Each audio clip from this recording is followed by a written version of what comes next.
नमस्कार, मी भाऊ तोरसेकर. तुम्ही बघत आहात प्रतिपक्ष.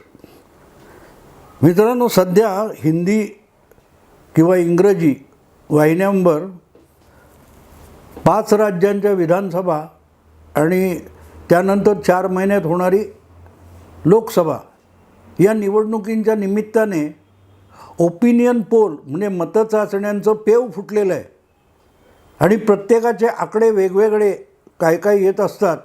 कुठच्या राज्यात हे होईल, कुठच्या राज्यात ते होईल, आणि त्याप्रमाणे मग या वाहिन्यांवर त्या बातम्या आल्या की मग इतर वाहिन्यांवर त्याच्या आधारे वादविवाद, बातम्या, चर्चा सुरू होतात. वर्तमानपत्रात पण उलटसुलट बातम्या येतात. पण गंमत अशी असते की या सगळ्या बातम्या रंगवताना किंवा शक्य तितक्या खळबळजनक बनवताना आपण सत्याचा आधार सोडतोय का आणि तर्काला मुठमाती देतोय का याचा सुद्धा विचार करण्याची गरज त्यापैकी कोणाला वाटत नाही. याचं नवल वाटतं, कारण इतकं सोपं नाही आहे. आपण मागल्या कित्येक दशकामध्ये, मला वाटतं 2 ते 3 दशकामध्ये 80 नंतर आपल्याकडे जवळजवळ 40 वर्षात हे मतचाचण्यांचं पेव फुटलं आणि कोणीही उठून मार्केट सर्वे करावा तसं लोकमताचा सर्वे करायला लागला. पण एक गोष्ट विसरतात लोक की हा सर्वे करताना तो थोडाफार तरी जवळपास आला पाहिजे. कोणी काही लोकांचा येतो नाही असं नाही, पण पुढच्या वेळेला त्याचाही तोंडघशी पडलेला दिसतो. पण तरीही काही लोक प्रामाणिकपणे करतात हे मानलं पाहिजे. दीर्घकाळ यशवंत देशमुखसारखा माणूस त्यात टिकून राहिलेला आहे, पण बाकीचे बरेच बारगळलेले आहेत. या पार्श्वभूमीवर सध्या जे ओपिनियन पोलचं पेव फुटलेलं आहे त्याची थोडी झाडाझडती घ्यावी असं मला वाटतं. मी त्याच्यासाठी माझाच एक अनुभव तुम्हाला आधी कथन करतो. 2014च्या महाराष्ट्रातल्या ज्या विधानसभा निवडणुका व्हायच्या होत्या त्या निवडणुकांच्या वेळेला असाच ABP माझावर एक सर्वे घेण्यात आला होता, ओपिनियन पोल घेण्यात आला होता आणि त्यावर चर्चा होती. ABPचे संपादक राजू खांडेकर आणि अँकर मला वाटते प्रसन्न जोशी होता. आणि ती चर्चा असताना त्यामध्ये काँग्रेसचे प्रवक्ते जनार्दन चांदूरकर होते आणि ते इतके खवळले होते कारण निवडणुका लांब होत्या, अर्ज भरलेले सुद्धा नव्हते, नेमकं काय होणार याचा पत्ता नव्हता. अशा वेळेला जो सर्वे घेतला त्यामध्ये म्हणजे जागा वाटपातून पण मारामाऱ्या झाल्या होत्या. तुम्हाला आठवत असेल की शिवसेना भाजप युती नंतरच्या काळात मोडली, तर त्याच्या आधी म्हणजे युती मोडण्याच्या आधीच्या काळामध्ये हा सर्वे ABPवर आला होता आणि त्यामध्ये काँग्रेस राष्ट्रवादी यांची आघाडी सत्ता गमावणार आणि दुसरीकडे शिवसेना भाजप युतीला निर्विवाद बहुमत मिळणार असा निष्कर्ष त्या ओपिनियन पोलमध्ये काढण्यात आला होता. आणि त्यावर जनार्दन चांदूरकर काँग्रेसचे नेते प्रवक्ते भयंकर खवळलेले होते आणि त्यांनी जे कारण दिलं होतं ते फार महत्त्वाचं होतं. त्यांचा राग बरोबर होता, पण ओपिनियन पोल झिडकारण्यामागे तर्कशास्त्र ते विसरलेले होते. आता लक्षात घ्या की युती म्हणून त्यांना बहुमत मिळणार हे निकालाने सिद्ध केलं. अगदी ते युती केलेले नसताना शिवसेना आणि भाजप हे वेगवेगळे लढले तरीही त्या दोघांची बेरीज ही जवळजवळ 160-70पर्यंत गेलेली होती. 60-70 का 180पर्यंत गेलेली होती. आणि काँग्रेस आणि राष्ट्रवादी ह्या दोन्ही पक्षांची बेरीजसुद्धा 80-90च्या पुढे गेलेली नव्हती. पण मुद्दा असा होता, चांदूरकर म्हणाले ते बरोबर का होतं, त्यांचा वाद म्हणजे युक्तिवाद बरोबर होता की अजून जर शिवसेना भाजप युतीमध्ये म्हणजे युती मोडलेली नव्हती पण युतीमध्ये जागा वाटपावरून जे काही रस्सीखेच चालू होती की आत्ता काल परवा देवेंद्र फडणवीसांनी सांगितलं अवघ्या 4 जागा शिवसेनेला विधानसभा निवडणुकीत लढायला अधिक हव्या होत्या, आम्ही 147 जागा द्यायला तयार होतो आणि उद्धव ठाकरे हे 151 जागावर अडून बसले होते, त्यामुळे युती तुटली. अन्यथा 147 जागा आणि 100 काय असतील त्या जागा घेऊन आम्ही युती टिकवता आली असती. पण त्याच्या आधीची ही चर्चा होती, म्हणजे रस्सीखेच चालू आहे.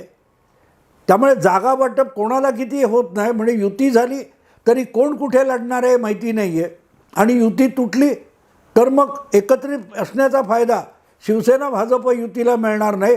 मग तुम्ही शिवसेना भाजप युतीला या इतक्या जागा मिळणार हे गणित काढलं कुठून? जी युती कल्पनेतली आहे, जी वास्तवातच होण्याची शक्यता नाही, तर हा दावा चांदूरकर यांचा बरोबर होता की कल्पनेत आहे, व्यवहारात नाही आहे. आणि शेवटी प्रत्यक्ष निवडणूक झाली तेव्हा ती व्यवहारात नव्हती युती. शिवसेना भाजप युती तुटली.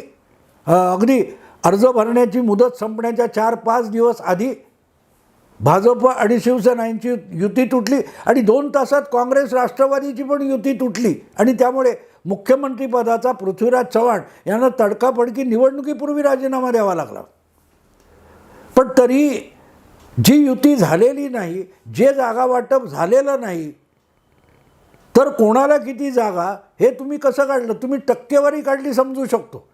जनार्दन चांदूरकरांचा दावा बरोबर कुठे होता की शिवसेना भाजप यांना एकत्रित किंवा वेगवेगळे किती टक्के मतं मिळतील हे तुम्ही काढलं तर ठीक आहे, पण जागा मिळतील हे कुठून काढले? ते कुठच्या जागा लढवणार हे पण तुम्हाला माहिती नाही.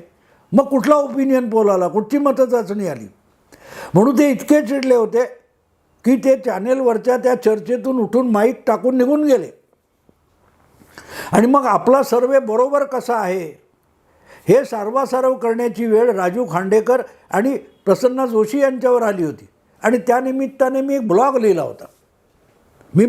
होता की चांदूरकरांचा युक्तिवाद बरोबर असला तरी ABP माझाने काढलेले आकडे योग्य ठरतील. शिवसेना आणि भाजप या दोघांना मिळून नक्की निर्विवाद बहुमत मिळेल. आणि त्याचं कारण असं आहे की 15 वर्ष राज्यात सत्तेवर असलेल्या राष्ट्रवादी आणि काँग्रेस या आघाडीला लोक कंटाळलेले आहेत, त्यांच्या सत्तेला कंटाळलेले आहेत. त्यामुळे हे दोन्ही पक्ष सत्तेतून गेले पाहिजेत. ही मतदारांची इच्छा आहे, ती लोकसभा निकालामध्ये प्रतिबिंबित झाली आहे. त्याचंच प्रतिबिंब परत विधानसभेत पडणार आणि नुसतं पडणार असं नाही. तर हे पक्ष आघाडी आणि युती म्हणून एकत्रित लढले आणि समोरासमोर लढत झाली तरीही युतीलाच बहुमत मिळेल. आणि वेगवेगळे लढले, राष्ट्रवादी शिवसेना आणि भाजप हे वेगवेगळे होऊन लढले तरी कुठल्याही परिस्थितीत काँग्रेस आणि राष्ट्रवादी यांची आघाडी परत सत्तेत येणार नाही याची काळजी सामान्य मतदार घेईल. हे मी माझ्या लेखात ब्लॉगवरच्या म्हटलेलं होतं आणि अखेरीस मित्रांनो तेच खरं ठरलं. तुम्ही मतं फॉर्म भरा, लोकांना विचारा, लोक आपली मतं सांगतात. पण तरी एकदा सामूहिक मत जेव्हा तयार होतं, प्रत्यक्ष मतदानाची वेळ येईपर्यंत तयार होतं, तेव्हा खरं मत तयार झालेलं असतं. त्याच्या आधी 6 महिने, 8 महिने, 2 महिने तुम्ही जे विचारलेलं असतं त्यानुसार तुम्हाला मत घेता येत नाही, ओपिनियन मिळत नसतं, तर्क मिळत असतो. हे मी आज एवढ्यासाठी सांगतो की मी जे बघतोय ते मला चांदूरकर आठवण्याचं कारण ते होतं की जो चांदूरकरांचा युक्तिवाद होता तोच आज मी इथे वापरणार आहे. की जे काही सर्वे घेत आहेत तेव्हा BJP, NDA, India alliance, INDIA याच्यातले पक्ष असं गणित करून जे मांडत आहेत, पण ते पक्ष इंडिया आघाडीत एकत्र आलेले आहेत, ज्यांच्या 3-4 बैठका झालेल्या आहेत, ते खरोखरच पुढच्या लोकसभा निवडणुकीमध्ये एकत्र येऊन भाजपशी एकास एक अशी टक्कर देणार आहेत का की भाजप किंवा NDAचा जो उमेदवार असेल त्याच्या विरोधातला सगळ्या पुरोगामी पक्षांचा एकच उमेदवार अशी लढत होण्याची शक्यता आहे का? तर ती आत्ता दिसत नाही आहे. अगदी सप्टेंबरच्या शेवटापर्यंत इंडिया आघाडीतल्या सगळ्या पक्षांनी आपापल्या राज्यातलं जागा वाटप तात्पुरत्या स्वरूपात का होईना ठरवून घेतलं पाहिजे असा निर्णय मुंबईच्या काय त्या संमेलनात घेण्यात आला होता. पण मी बोलतोय तेव्हा जवळजवळ 6 ऑक्टोबर उजाडलेला आहे, पण अजूनही कुठल्याही राज्यामध्ये इंडी आघाडीतल्या मित्र पक्षांमधलं जागा वाटप होऊ शकलेलं नाही. आणि त्यामुळे 5-6 महिन्यानंतर जी लोकसभा निवडणूक मतदान प्रक्रिया सुरू होणार आहे, तेव्हा भाजपच्या विरोधात इंडी आघाडी एकदिलाने एकजुटीने लढेल अशी आज शाश्वती कोणीही देऊ शकत नाही आहे. उत्तर प्रदेशात मायावती आणि अखिलेश हे एकमेकाविरुद्ध लढणार आहेत, कारण मायावती ते इंडी आघाडीत नाही आहेत. महाराष्ट्रात शिवसेना, राष्ट्रवादी आणि काँग्रेस हे एकत्र लढतील याची हमी नाही, कारण त्यांच्यामध्ये सुद्धा प्रत्येकाला जास्तीत जास्त जागा पाहिजेत म्हणून लढणं चालू आहे. ममता बॅनर्जींनी तेच सांगितले, फार फार ते एकाच दुसरी जागा डावी आघाडी आणि काँग्रेसला देता येईल, बाकी नाही देणार. त्यामुळे इंडी आघाडी म्हणून तुम्ही जेव्हा काउंट करता तेव्हा त्या त्या राज्यात, त्या त्या जिल्ह्यात, त्या त्या मतदारसंघामध्ये भाजपच्या विरोधातल्या मतांची बेरीज करून जर तुम्ही इंडी आघाडी म्हणत असाल तर तसं होण्याची शक्यता नाही आहे. याचं कारण त्या ज्या इंडी आघाडीतले अनेक पक्ष आहेत, म्हणजे काँग्रेस आणि लेफ्ट फ्रंट गेल्या 2 निवडणुका एकत्र लढलेत, ममतांच्या विरोधात लढलेले आहेत आणि यावेळेलासुद्धा ते ममतांच्या विरोधात लढण्याची शक्यता असेल तर मग बंगालमध्ये इंडी आघाडी म्हणजे काय, की इंडी आघाडीला इतके टक्के मतं मिळतील म्हणून इतक्या जागा मिळतील, हे सगळं काल्पनिक होतं मित्रांनो, काल्पनिक होतं. कारण भले काँग्रेसची किंवा डाव्या आघाडीची बंगालमधली मतं कमी झाली असेल, ती 4-5%, त्यांची 4-5%, म्हणजे 10% तर मतं होतात. ही 10% मतं ममता बॅनर्जींना त्रासदायक ठरू शकतात, कदाचित भाजपलाही त्रासदायक ठरू शकतात. उत्तर प्रदेशमध्ये मायावतींना एकही खासदार निवडून आणता आला नाही, तरी त्या अखिलेशचे जे कोण उमेदवार असतील त्यांच्याशी 70-75 जागी दगाफटका करू शकतात. थोड्याफार गेल्या लोकसभा निवडणुकीमध्ये उत्तर प्रदेशात 80 पैकी 40 जागी भारतीय जनता पक्षाला 50%हून अधिक मतं मिळाली होती आणि एकाच जागी बिगर भाजपा उमेदवाराला 50%पेक्षा अधिक मतं मिळाली, ती मुलायम सिंग यांना मैनपुरी मतदारसंघात मिळाली होती. बाकीच्या ठिकाणी कुठचाही तुमचे समाजवादी पक्षाचे 4 किंवा बसपाचे 10 उमेदवार निवडून आले, त्यांनाही 100% आपले 50% मतं मिळवता आली नव्हती. काँग्रेसची तर जवळजवळ 70 उमेदवारांची डिपॉझिट गेली होती, पण त्यांनी जी डिपॉझिट गमावली त्यासाठी 5-7% जी काय मतं मिळवली ती अन्यथा समाजवादी पक्षाला किंवा अखिलेशला मिळू शकली असती, मायावतींना मिळू शकली. त्यामुळे सांगायचा हेतू असा की जी इंडी आघाडी ही 3 बैठकांमध्ये वेगवेगळ्या पंचतारांकित हॉटेलमध्ये दिसली, ती देशाच्या 543 मतदारसंघामध्ये झाली आहे याचा कुठलाही पुरावा अजून समोर आलेला नाही. त्यामुळे इंडी आघाडी म्हणजे भाजपच्या विरोधात जे जे पक्ष आहेत त्या त्या पक्षांना मिळणारी मतं एकत्र केली तर ती प्रत्यक्ष निवडणुकीच्या वेळेला एकत्र पडण्यासाठी एकच उमेदवार असणार आहे का, हा सगळ्यात मोठा गहन प्रश्न आहे. आणि ते जर नसेल तर 2 किंवा 3 उमेदवार इंडी आघाडीतल्या पक्षांचे एकमेकाच्या विरोधात उभे ठाकले तर ते एकमेकांचं नुकसान करणार आहेत.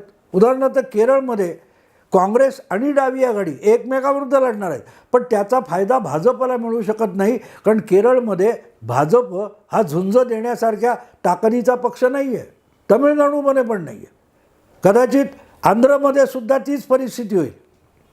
पण तेलंगणामध्ये भाजपने हातपाय रोवलेले आहेत. कर्नाटकात इंडी आघाडीत जाऊ शकणारा देवेगौडांचा पक्ष भाजपकडे आलेला आहे.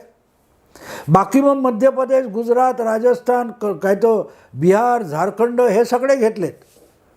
तर तिथे असलेले इंडी आघाडीतले पक्ष हे एकत्र येऊन एक उमेदवार उभं करण्याची आज तरी हमी नाही आहे.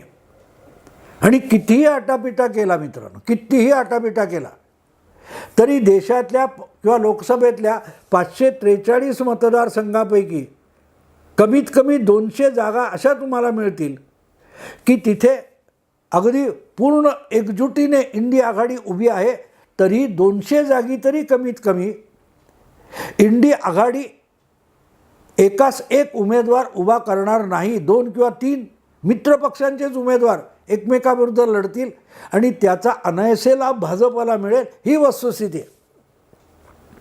त्यामुळे आज घडीला गावोगावी घरोघरी फिरायचं आणि तुम्ही कोणाला मत देणार आहात, कसं मत देणार आहात, तुमचं ह्या विषयावर त्या विषयावर काय मत आहे, हे जो सर्वे केला जातो त्यातून ममतांना मिळणारी मतं आहेत, तशीच काँग्रेस किंवा डाव्या आघाडीला बंगालमध्ये मिळणारी मतं आहेत, त्यांची बेरीज इंडी आघाडी म्हणूनही करतायत. कर्नाटकात इंडी आघाडी म्हणून दाखवलेली मतं आहेत, ती मतं मिळतील असं नाही. मध्य प्रदेश किंवा राजस्थानमध्ये इंडी आघाडी म्हणून मिळणारी मतं, त्यामध्ये आम आदमी पार्टीचं काय, बहुजन समाज पक्षाचं काय, समाजवादी पक्षाचं काय, काँग्रेस समाजवादी पक्षाला एकही लोकसभेची जागा मध्य प्रदेशात देणार नाही, पण त्यांना तर लढायचं आहे, त्यांचा पक्ष आहे, संघटना आहे. आणि इथेच सगळी गल्लत होते. त्यामुळे सर्वे तुम्ही घेतलात तर ती घटू शकणारी मतं ही तुम्हाला आज बेरजेत दिसतात. जी प्रत्यक्ष मतदान होईल तेव्हा बाजूला जाणार आहेत, पण भाजपची मतं आजही इंटॅक्ट राहतील आणि उद्याही इंटॅक्ट राहतील, किंवा भाजपमध्ये ज्या पक्ष आहेत ते आहेतच, त्याच्यामध्ये गफलत होण्याची कुठलीही शक्यता किंवा चिन्ह दिसतच नाहीत. आणि म्हणून त्याचा लाभ हा भाजपला मिळू शकतो, NDAला मिळू शकतो, तो तुमच्या आजच्या ओपिनियन पोलमध्ये मिळत नाही.